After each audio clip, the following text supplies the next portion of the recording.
Good morning students. Today we are here with another topic of SST class 9th chapter first from civics.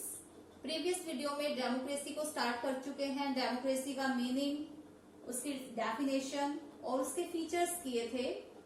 We know about it very well that democracy is the form of government in which rulers are elected by the people. यानी कि जो decision makers हैं, who are the decision makers? Our representatives, our government. Rulers are the representatives.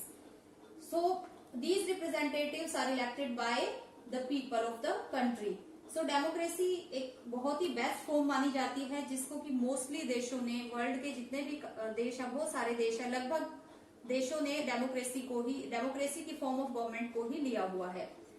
Features मैंने आपको बता दिए थे उसके. आज हम एक डिफरेंस करेंगे एक डेमोक्रेटिक कंट्री में और एक नॉन डेमोक्रेटिक कंट्री में, और इस डिफरेंस को हम कनेक्ट करते जाएंगे, जो कि आपके बुक में 4 देशों के एग्जाम्पल जुड़े हुए हैं, जो कि मैंने बताया था आपको कि हर एग्जाम्पल से एक देश जुड़ा हुआ है और हमने एनालाइज करना है कि क्या ये एक देश डेमोक्रेटिक है या नॉन डेमोक्रेटिक है. तो फर्स्ट पहला पॉइंट इसी से कनेक्ट करेंगे. डेमोक्रेटिक देश क्या होता है? डेमोक्रेटिक देश वो होता है जहां पर जो मेजर डिसीजंस होते हैं वो एक गवर्नमेंट लेती है, और जो गवर्नमेंट होती है वो कैसी होती है? वो इलेक्टेड गवर्नमेंट होती है, यानी उसको हम इलेक्ट करते हैं, हमारे द्वारा इलेक्ट होती है और हमारे लिए वो डिसीजन बनाती है. कहने का मतलब है कि गवर्नमेंट हमारे लिए अकाउंटेबल होती है. लेकिन नॉन डेमोक्रेटिक में ऐसा नहीं होता. नॉन डेमोक्रेटिक में गवर्नमेंट जो है वो इलेक्टेड नहीं होती, और अगर होती भी है तो वो एक ट्रांसपेरेंसी से इलेक्ट नहीं होती. तो इसी पॉइंट को हम जज करते हैं पाकिस्तान के केस से. पाकिस्तान का ये 1999 का केस है. जो वहां के मिलिट्री कमांडर थे, ऑफिसर थे जनरल परवेज मुशर्रफ. उन्होंने क्या किया था, उस टाइम जो डेमोक्रेटिक गवर्नमेंट थी वहां की, उस पर मिलिट्री कूप किया था, एक तरह से मिलिट्री अटैक करके उसको कैप्चर कर लिया था और अपने आप को वहां का चीफ एग्जीक्यूटिव यानी कि अपने आप को प्रेसिडेंट अनाउंस कर दिया था. क्योंकि उन्होंने ये गलत तरीके से किया था तो इसके लिए आवाजें उठी वहां पर भी, और दूसरे देशों में भी आवाजें उठी. तो उन्होंने एक दिखाने के लिए एक रेफरेंडम पास किया 2002 में, और अपने टाइम पीरियड को बढ़ा लिया. रेफरेंडम क्या होता है? एक तरह से डायरेक्ट वोटिंग होती है ये, कि किसी भी पब्लिक इशू पर आप डायरेक्ट वोटिंग करा सकते हैं और ये शो कर सकते हैं कि ये चीज जो है वोटिंग के थ्रू की गई है. तो उसके बाद क्या, लेकिन वो ट्रांसपेरेंट नहीं था. उसके साथ साथ उन्होंने क्या किया, अपनी पावर का यूज किया और वहां पर एक लीगल फ्रेमवर्क ऑर्डर जारी किया. उन्होंने एक तरह से कॉन्स्टिट्यूशनल अमेंडमेंट था, जिसमें कि उन्होंने वहां के कॉन्स्टिट्यूशन के काफी प्रोविजंस को ही चेंज कर दिया. इसके अकॉर्डिंग उन्होंने क्या किया, लीगल फ्रेमवर्क ऑर्डर के अकॉर्डिंग, यही मेन है इसमें कि जो लीगल फ्रेमवर्क ऑर्डर था उसमें क्या किया गया था, परवेज मुशर्रफ ने क्या किया था. परवेज मुशर्रफ ने लीगल फ्रेमवर्क ऑर्डर में ये किया कि वहां की जो मतलब एक इसके अकॉर्डिंग प्रेसिडेंट के पास इतनी पावर हो सकती है कि जो स्टेट असेंबलीज होती हैं, प्रेसिडेंट उनको डिसोल्व कर सकता है, यानी कि उनको भंग कर सकता है अपनी पावर से. इसके लिए उन्होंने और क्या किया, एक नेशनल सिक्योरिटी काउंसिल ऑर्गेनाइज की. उन्होंने नेशनल सिक्योरिटी काउंसिल बनाई, और इसमें जितने भी ऑफिसर्स थे या इसके जो मेंबर्स थे वो सारे मिलिट्री बैकग्राउंड से आते थे.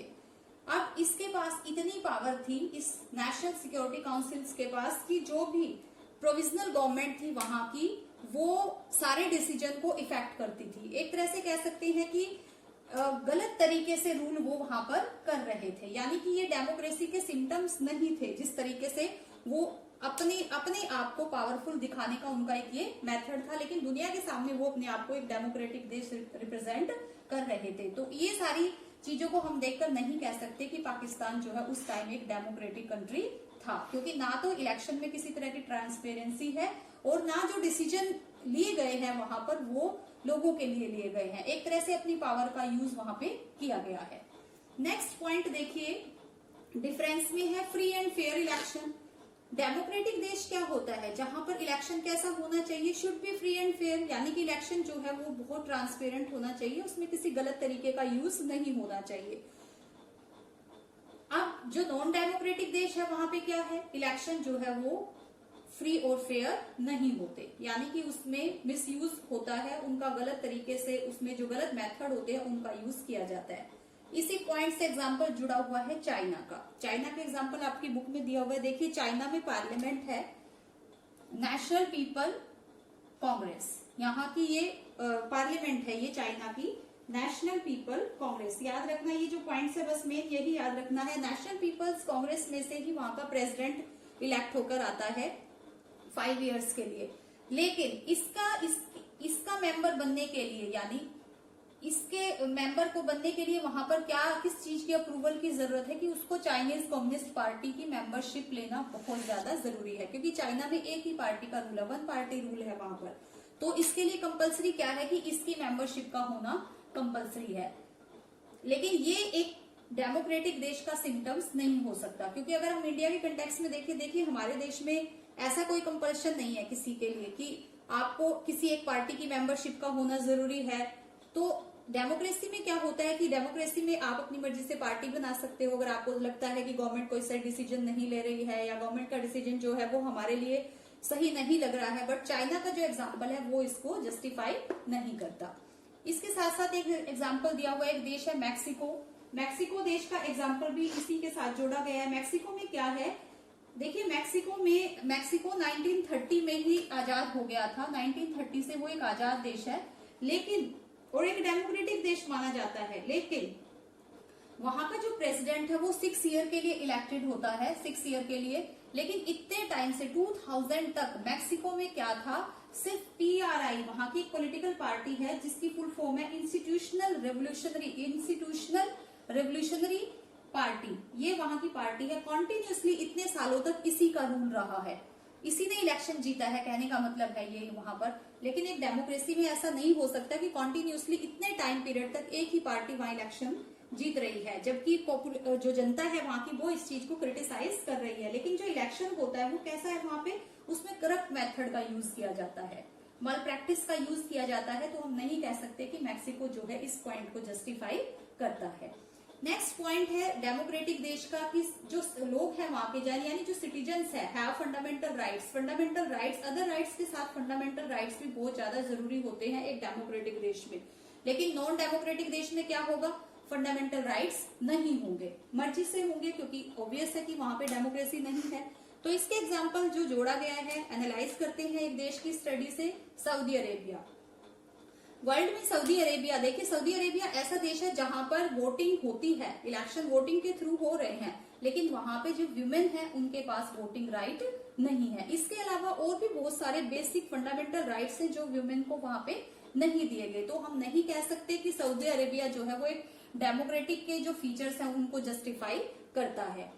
नेक्स्ट पॉइंट है आपका अकाउंटेबिलिटी, यानी गवर्नमेंट का अकाउंटेबल होना। देखिए गवर्नमेंट किस चीज से अकाउंटेबल होगी, जब गवर्नमेंट रूल ऑफ लॉ यानी कानून के अकॉर्डिंग काम करेगी।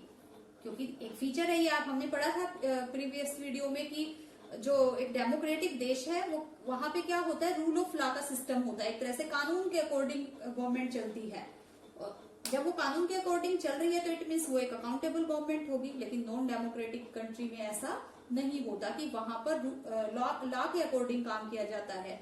इसी के साथ एनालाइज जो कनेक्ट हुआ है, एक एग्जांपल जिम्बाब्वे का। देखिए जिम्बाब्वे में पॉलिटिकल पार्टी है ZANU-PF, वहां की पॉलिटिकल पार्टी है, और इसके फाउंडर एक तरह से रॉबर्ट मुगाबे रहे हैं। जिम्बाब्वे को काफी हद तक मतलब आजादी दिलाने में या बहुत सारे जो मूवमेंट थे उसमें रॉबर्ट मुगाबे का काफी पार्टिसिपेशन रहा है, काफी उनका कंट्रीब्यूशन रहा है। और रॉबर्ट मुगाबे जो है वो काफी टाइम तक जिम्बाब्वे के प्रेसिडेंट रहे हैं। लेकिन कहते हैं कि जब पावर आ जाती है तो व्यक्ति का कई बार माइंड भी चेंज हो जाता है। उन्होंने काफी अच्छा काम किया जिम्बाब्वे में, लेकिन एट लास्ट क्या हुआ कि रॉबर्ट मुगाबे ने उस पावर का मिसयूज किया। उन्होंने क्या किया कि जिम्बाब्वे का कॉन्स्टिट्यूशन ही चेंज कर दिया। एक तरह से डिसीजन जो लिए जाने थे लोगों के लिए, उन्होंने एक तरह से खुद के डिसीजन उसमें राइट कर दिए, उस कॉन्स्टिट्यूशन को ही चेंज कर दिया। तो ये जो उनका एक तरह से ये जो उनका काम था, ये एक डेमोक्रेटिक देश की जो फीचर होता है उसके साथ सही जस्टिफाई नहीं होता, उसको जस्टिफाई नहीं करता। तो हम कह सकते हैं कि जिम्बाब्वे जो है वो एक डेमोक्रेटिक, उस टाइम, ये हम उस टाइम की बात कर रहे हैं जब ये सिचुएशन हुई है, यानी 2000 से पहले की बात है ये भी। तो जिम्बाब्वे, क्योंकि बाद में रॉबर्ट मुगाबे के अगेंस्ट जो है वहां पे मूवमेंट स्टार्ट हो गए थे और फिर उनको हटा दिया गया था। ये एक पॉइंट्स जो है ये जस्टिफाई करते हैं इन देशों के साथ उस टाइम की सिचुएशन की, जबकि वो चीजें वहां पे हुई है। तो क्लास आई होप आपको ये चीज समझ आ गई होगी कि एक डेमोक्रेटिक कंट्री क्या होता है और एक नॉन डेमोक्रेटिक कंट्री क्या होता है। और आपने इन देशों की केस स्टडी के बारे में भी पढ़ लिया है कि ये देश डेमोक्रेसी के साथ जस्टिफाई करते हैं कि नहीं करते हैं। तो इसी टॉपिक पे बेस्ड असाइनमेंट आपको दे रही हूँ, 3 या 4 क्वेश्चन उसमें से बनेंगे। क्लास आपके पास जो भी बुक है स्टूडेंट्स, जैसी भी नोटबुक है, रफ नोटबुक है, आप उसमें भी राइट कर सकते हैं। जरूरी नहीं है कि देखिए अगर आप इस टाइम फेयर नोटबुक लॉकडाउन की वजह से हमें पता है कि मतलब ये हो नहीं पाएगा कि आप फेयर नोटबुक परचेज करेंगे या कुछ भी, तो आपके पास जो भी नोटबुक है आप उसी में अपना काम कीजिए। बट जो टॉपिक चल रहा है उसको अच्छे से सुनिए और प्लीज जो क्वेश्चन आपको दिए जा रहे हैं उनको राइट कीजिए। बेशक आपको वो बाद में दोबारा राइट करने पड़े, लेकिन एक बार उनको जरूर राइट कीजिए क्योंकि आपको काफी हद तक टॉपिक क्लियर हो जाएगा। तो असाइनमेंट है ये आपकी स्टूडेंट्स, ये आपकी 1 मार्क्स की असाइनमेंट है। वेरी शॉर्ट क्वेश्चन है इस चैप्टर के। आप स्टार्टिंग में ये क्वेश्चन राइट करेंगे। देखिए 9 क्वेश्चन इस साइड हैं आपके और 9 क्वेश्चन इधर है आपके। टोटल 18 क्वेश्चन है जिनमें से जो इंपॉर्टेंट टर्म्स है वो सारी राइट हुई है इनमें। ये आप जरूर राइट करेंगे। So students, this is your assignment. Thank you so much.